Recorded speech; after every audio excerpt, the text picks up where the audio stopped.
উত্তরাঞ্চল সহ বিভিন্ন স্থানে নদ নদীর পানি কমতে শুরু করায় বন্যা পরিস্থিতির কিছুটা উন্নতি হয়েছে।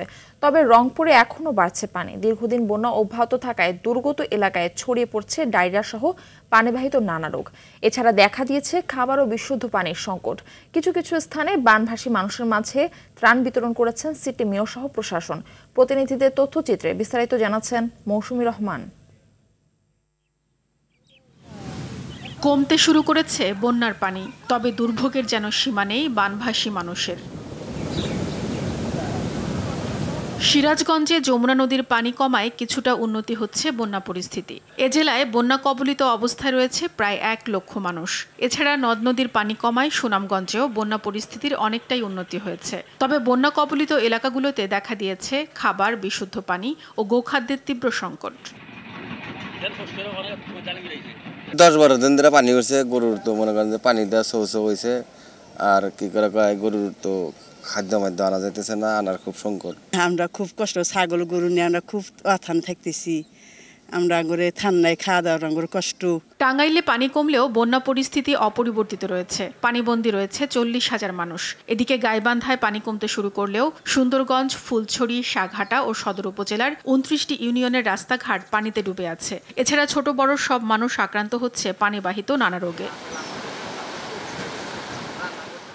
যমুনা নদীর পানি কমতে শুরু করলেও জামালপুরে এখনও পানিবন্দী রয়েছে 6 উপজেলার 2 লক্ষাধিক মানুষ।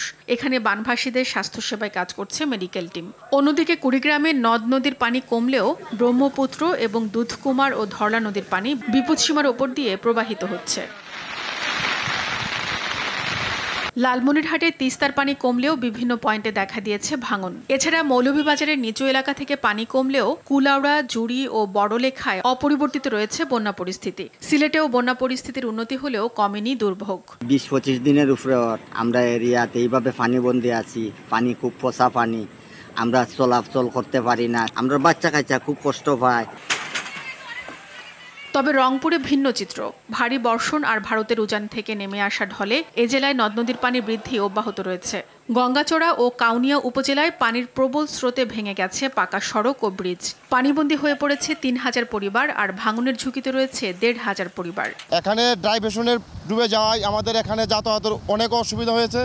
রাস্তাঘাট সমস্তই ডুবে গেছে এবং স্কুলের ছাত্রছাত্রীরা নৌকা ছাড়া কোনো বুদ্ধি নাই। বিভিন্ন স্থানে সরকারি ত্রাণ সহায়তার পাশাপাশি ব্যক্তি উদ্যোগেও বানভাসী মানুষকে সহায়তা করছেন সিটি মেয়র সহ প্রশাসন। মৌসুমী রহমান, RTV।